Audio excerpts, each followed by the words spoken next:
మొన్న ముఖ్యమంత్రి గారు ఉద్యోగులను ఉద్దేశించి ప్రసంగిస్తూ నన్ను కోసుకున్నా నా దగ్గర ఒక్క పైస లేదు, నేను ఢిల్లీకి పోతే అప్పు పుడతలేదు, అక్కడ నా చెప్పులు ఎత్తుకపోతాడో వీడు వచ్చి అనేటువంటి ఒక మాట మాట్లాడాడు.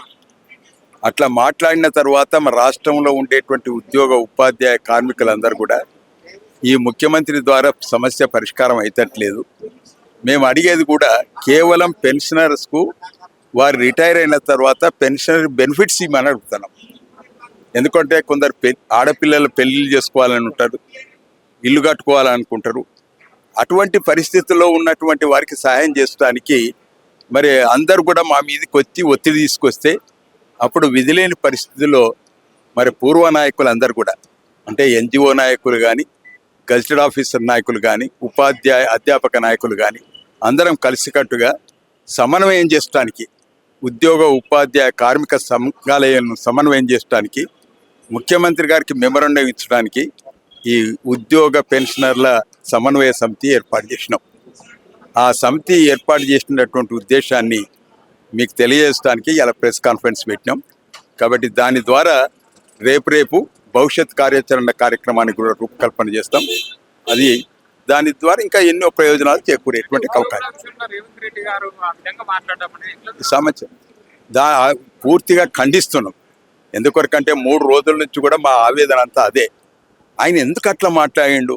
ఒక్కనాడన్నా మీటింగ్ పెట్టకపోయి, ఒక్కనాడు మీటింగ్ పెట్టి మా యొక్క ఆవేదన చూసిన తర్వాత ఆ విధంగా మాట్లాడిందంటే అర్థం ఉంటుండే.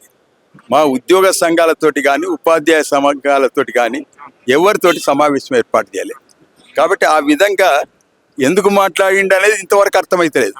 మేము ఎంతోమంది ముఖ్యమంత్రులను చూస్తే ఏ ముఖ్యమంత్రి గారు కూడా ఇట్లా దివాలా కోరుగా మాట్లాడినటువంటి ఒక ఉదంతం లేదు. కాబట్టి అందుకొరకే దాన్ని తీవ్రంగా ఖండిస్తూ ఇమీడియట్గా మేము ఏదైతే ప్రస్తావిస్తున్నామో 2-3 రోజుల్లోగానే మెమరాండం ఏదైతే సమర్పిస్తున్నామో డిమాండ్ల మీద ప్రధానంగా ఉండేటువంటి ఒక డిమాండ్లు మాత్రం పిఆర్సీ తక్షణమే చెల్లించాలి, రిపోర్ట్ తెప్పించి దాన్ని అమలుపరచాలి. 2వది 5 డిఏలు ఏవైతే బకాయిలు ఉండవో వాటిని చెల్లించాలి. 3వది సిపిఎస్ ఏదైతే రద్దు చేసి ఓపీఎస్ని అమలుపరచాలని కూడా కోరుతున్నాం. అంతేకాకుండా విద్యా కమిషన్ ఏర్పాటు చేసినావు, విద్యా కమిషన్లో పార్టిసిపేట్ చేసేది మేము. అసలు విద్యా వ్యవస్థ ఎట్లుండాలి, సిలబస్ ఎట్లుండాలి, కరికులం ఎట్లుండాలి అనేటువంటిది విశేష అనుభవం గడించినటువంటి ఉపాధ్యాయ ఉద్యోగ అధ్యాపక సంఘాలు ఉన్నారు. వాళ్ళతో ఒక్కనాడన్న సమావేశం నిర్వహించదా మీ కమిషన్? అసలు ఎందుకు కమిషన్ ఏర్పాటు చేసినట్టు? ఎయిర్ కండిషన్లో కూర్చున్న వాళ్ళతోటి సమావేశం ఏర్పాటు చేస్తారా? ఇక మాతోటి అవసరం లేదా? విద్యార్థులతోటన్నా కనీసం. కాబట్టి దేశవ్యాప్తంగా ఉండేటువంటి యొక్క విధానం ఏదైతున్నదో దాన్ని అమలు చేస్తావా, లేకపోతే ప్రత్యేకంగా తెలంగాణ రాష్ట్రానికే ప్రత్యేక విద్యా విధానాన్ని రూపకల్పన చేస్తావా అనేటువంటిది కూడా నిర్ణయం లేదా? ఒకవేళ హాలిడేస్ అయిపోతున్నాయి, కొత్త స్కూల్ ప్రారంభమవుతున్నాయి, ఇంకా నువ్వు ప్రకటనే చేయకపోతే ఇంకెప్పుడు పుస్తకాలు ప్రింట్ అవుతాయి, ఎట్లా వస్తుంది వ్యవస్థ, ఎట్లా రూపకల్పన జరుగుతుంది? విద్యాశాఖ మంత్రి అన్నీ నేనే చేస్తానంటే అవుతుంది, ఎట్లా చేయగలుగుతావు? అసలు ఒక్క సమస్య వస్తే దాన్ని పరిష్కరించడానికి ఎంత యుక్తి కావాలి. కాబట్టి అటువంటి పరిస్థితుల్లో ఉన్న ముఖ్యమంత్రి గారు ఇప్పటికైనా ఆలోచన చేసి మాతో సంప్రదింపులు చేసి సరి అయినటువంటి రీతిగా ఆలోచన చేసి అని పుట్టకపోని ఆ పరిస్థితి మాకు మనిషికి మాట్లాడితే తెలుస్తుంది. నీకు అప్పు పుడుతుందా? ఎందుకంటే మేమే వసూలు చేసిన వాళ్ళం అవుతుంది, మేమే ఖజానా చూసిన వాళ్ళం అవుతుంది. ఖజానా ఎంత ఉంటుందో అనేది మాకు బాగా తెలిసిన సంగతేనా. కాబట్టి ఆ విషయం మాకు తెలుస్తుంది తప్ప మీకు తెలియదు కదా. మీద ముఖ్యమంత్రి గారి దగ్గరికి పోయి ఏదో చేస్తున్నామంటే ఒక్క అధికారితో మాట్లాడితే అయిపోద్దా? కాబట్టి ఏదైనా మాతో మాట్లాడిన తర్వాత నీకు విధి లేని పరిస్థితుల్లో ఆ విధంగా మాట్లాడితే అర్థం ఉంటుంది. కానీ ఏదో ఇష్టం వచ్చినట్టుగా మాట్లాడితే చెల్లుబాటు అవుతుంది. ప్రతిపక్ష నాయకునిగా ఉన్నప్పుడు ఏది మాట్లాడినా నడుస్తుంది. కాబట్టి అదే ధోరణితో మాట్లాడినట్టున్నది తప్ప సరి అయినటువంటి ఒక పంతాలో న్యాయం చేయాలి ప్రజలకు, ఉద్యోగులకు అనేటువంటి ఒక విరీతిగా మాట్లాడినటువంటిగా మాత్రం లేదు. తెలంగాణ ఉద్యమ సమయంలో ఉద్యోగుల పాత్ర ఎంతో ఉంది. అదే ఉద్యోగుల గురించి రేవంత్ రెడ్డి గారు ఈ విధంగా మాట్లాడడం అనేది ఎంతవరకు?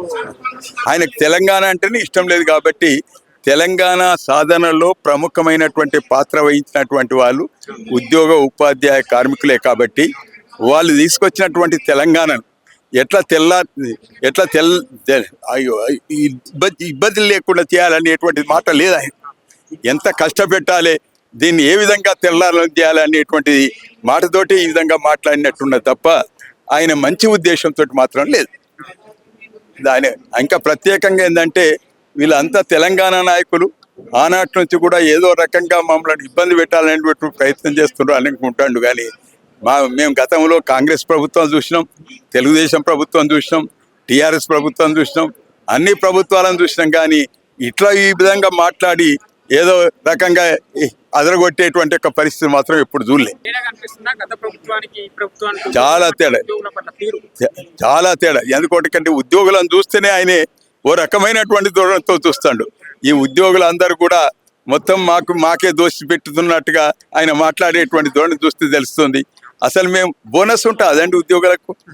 ఆయన బోనస్ ఇస్తున్నాం, మీకు బోనస్, ఈ సంక్షేమ కార్యక్రమాన్ని ఆపి మీకు బోనస్ ఇవ్వాలని అని అంటాడు. మాకు బోనసే అవసరం లేదు, మేము ఎన్నడూ బోనస్ అడగనే కూడా అడగలేదు. కాబట్టి కేవలం కార్మికులకే ఇస్తారు తప్ప వాళ్ళు ఏదైనా వ్యవస్థ ఉన్నప్పుడు ఆ సంస్థలు సింగరేణి కార్మికుల సంస్థ ఉన్నది, ఆడ సింగరేణి ద్వారా ఆదాయం వస్తుంది కాబట్టి దాంట్లో బోనస్ వస్తుంది తప్ప ఇక ఆదాయం లేనటువంటి దాంట్లో సంక్షేమ కార్యక్రమాలకు ఉండేటువంటి ప్రభుత్వంలో బోనస్ ఎట్లా ఇస్తారు? కాబట్టి ఆ విధంగా ఏడాదిన్నరలో ఎన్నో ఉద్యోగాలు కల్పించడం, ఉద్యోగులకు అందిస్తున్నాం తెలంగాణ ఇచ్చింది కూడా మా పడ్డ గొప్పలు చెప్పుకుంటున్నాం కదా. అదే అటువంటి గొప్పలు చెప్పుకున్నటువంటి పార్టీ ఈ విధంగా వ్యవహరిస్తుందంటేనే మాకు సిగ్గు అనిపిస్తుంది అసలు. ఎందుకొరకంటే మేమే చేసినాం, మేమే పార్టీ ఇప్పించింది, మా పార్టీ ఇచ్చింది అంటే మీ పార్టీ ఇచ్చినందుకు ప్రజల్లో నమ్మకం లేకనే మీరు పార్టీకి ఒప్పుకోకపోయి. ఇవాళ ఏంటంటే ఆయనే కొన్ని సమస్యలు చేసినప్పటికి కూడా ఇంత హీనంగా మాత్రం మాట్లాడలే. ఎప్పుడు ఏ ముఖ్యమంత్రి మాట్లాడలే. ఒక కేసీఆరే కాకుండా రాజశేఖర రెడ్డి కానీ, చంద్రబాబు నాయుడు కానీ, ఎన్టీ రామారావు కానీ, విజయభాస్కర్ రెడ్డి కానీ, చెన్నారెడ్డి కానీ ఎవరు కూడా ఇట్లా మాట్లాడలే. కేవలం నువ్వే మాతో మాట్లాడకుండా అసలు ఎన్నడైనా కానీ మాతో కూర్చుండి మాట్లాడి మొదలు మనకు సాధక బాధకాలు ఏందో తెలుసుకొని ఆ విధంగా చర్చించినట్టయితే దానివల్ల కొంత సఫలీకృతం అవడానికి అవకాశం ఉంటుంది. ఇంత వైరం పెరిగేటువంటి అవకాశం ఉంటుంది. కాబట్టి అవి చివరిగా ఏం చెప్తారు సార్, ఏడాదిన్నర పరిపాలనలో ఉద్యోగులు, నిరుద్యోగులు, ప్రజలు సంతృప్తిగా ఉన్నట్టా లేనట్టే. ఎందుకొరకంటే మేము ప్రత్యేకంగా ప్రజలు సంతృప్తిగా లేరు, ఉద్యోగులు సంతృప్తిగా లేరు, కార్మికులు సంతృప్తిగా లేరు, పెన్షనర్లు సంతృప్తిగా లేరు. ఎందుకంటే ఒక్క వర్గాన్ని కూడా నువ్వు ఎంత రెచ్చగొట్టినా కానీ ఇలా ప్రజలలో ఎంత హీనంగా ఉన్నదని అంటే మనం అందరం కూడా ఊహించడానికి అవకాశం ఉంటుంది. ఇలా ఏ గ్రామానికి వెళ్ళినా ఈయన ఎక్కడి నుంచి వచ్చిండ్రా ఈ ముఖ్యమంత్రి అనేటువంటి మాట మాట్లాడుతుండ్రు తప్ప ఎవరు మేము సంతృప్తిగా ఉన్నాం అనేటువంటిది ఒక్క మనిషి కూడా మాట్లాడేటువంటి రోజులు కావు. కాబట్టి అందుకొరకే మాకు ఇక గత్యంతరం లేనటువంటి పరిస్థితుల్లో ఈ సమన్వయ సమితి ఏర్పాటు చేసినాం. ఈ స్టేట్మెంట్స్ తోటి కొంత మార్పు వచ్చి మమ్మల్ని ఆహ్వానిస్తే అప్పుడు మాట్లాడటానికి అవకాశం ఉంటుంది.